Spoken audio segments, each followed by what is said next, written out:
Welcome back to our little channel. My name is Manti, and for the first time ever, we also have Thibi joining the commentary. Say hi, Thibi.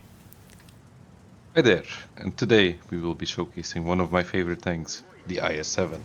And when we play the IS-7 in a platoon, usually with Alec as well, we let Thibi decide where we go. So why and where are we going?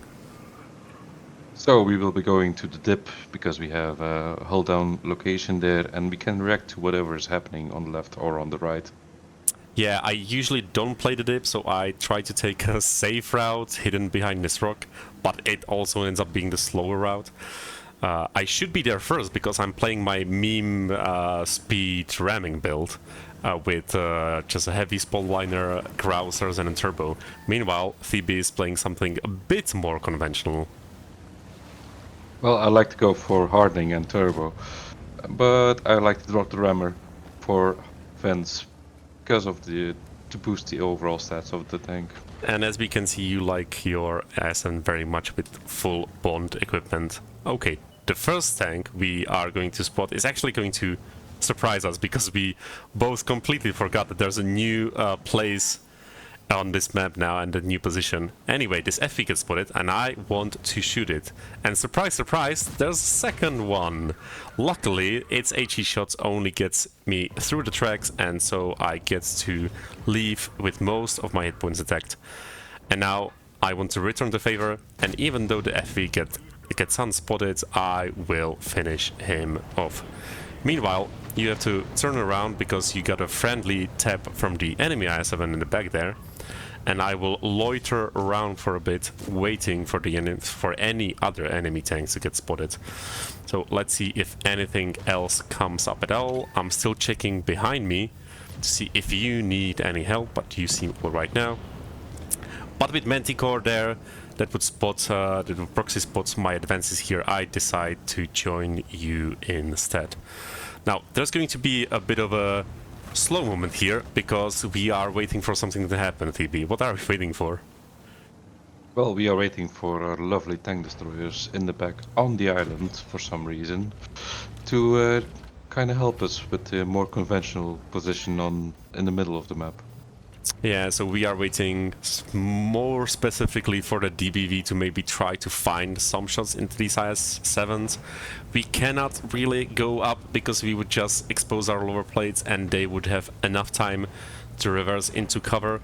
So this is a bit of some positioning play, and we are still waiting for our DBV to maybe try and help us a little bit.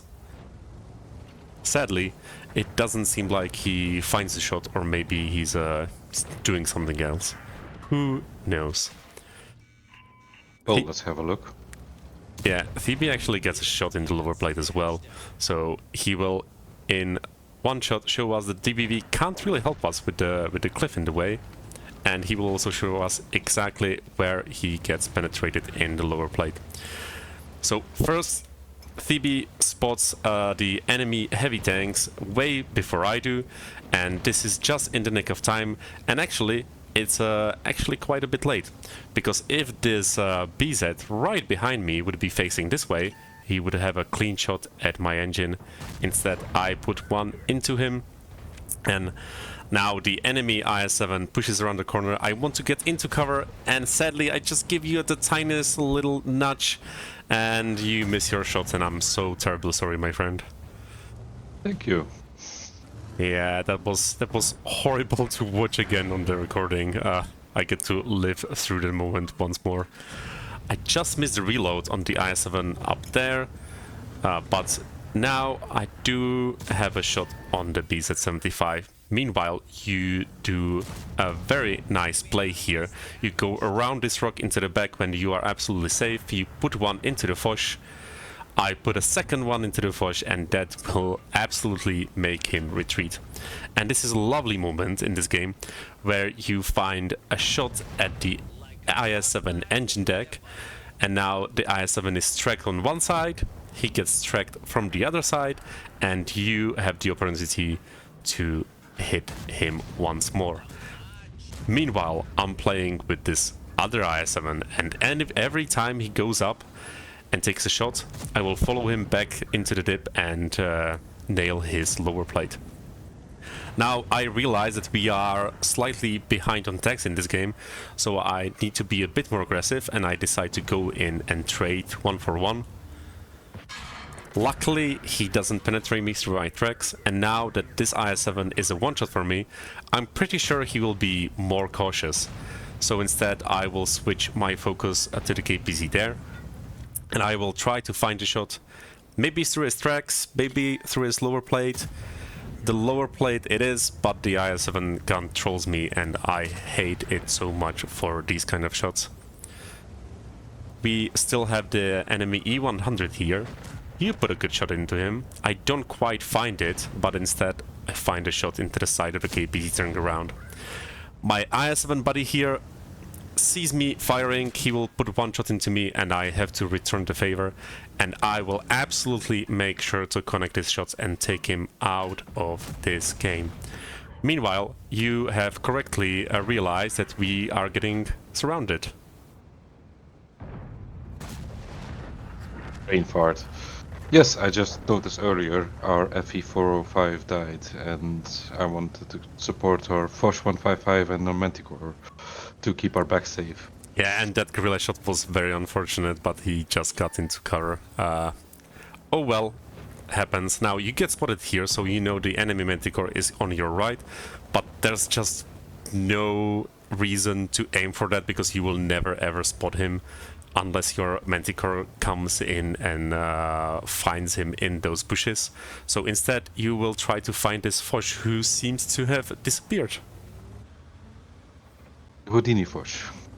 Houdini Foch was probably on reload, so he just dropped down. So instead, in a nice bit of team play, you will wait for your Manticore to take him out of this game. And in a lovely moment, you will return the favor with an auto-aim shot at the enemy Manticore. And I just love how you look back and make sure your Manticore doesn't need any more help, because he gets that help from me, because I'm finally going to join you. Now, you get shot by a DBV here, and what's your plan? Well, he should be around the bushes, around the rock. So I'm going to speed up, try and get underneath him, try and make my armor work before he gets to reload. Good plan, good plan. And you also almost make it, but not quite. You get a Sadly. big hit, yeah. But now you know you get a free shot on DBV. Luckily that E100 there doesn't penetrate you, and now it's a reload race between you and this DPV. And which one of you is going to win, Thibi? Do you remember? Very well. Yeah, that means I can come in and avenge you with a free shot on this DPV, and now there are only 2 enemy tanks left on the enemy team, and this enemy rock as well, which I will try to ram to death. But now I want to get my 6th kill for a Top Gun, but I'm also not quite sure where this tunnel actually exits, because I haven't played inside of this tunnel yet. So this way I actually missed my opportunity on this KPZ, and instead I know that I need to finish this E100. He has too many hit points for one shot, but this meme build is good at one thing, and it is very good at ramming even very heavy things. And just like that, I got my first ace on the IS-7 and a Top Gun, 5000 damage, and the 2 of us got a very lovely carry game, top 2 in XP, and this was just amazing IS-7s at work. So if you did like this video, let us know down in the comments, and we will see you some other time. Say bye, Thibi. Beware of enemy rocks. Bye.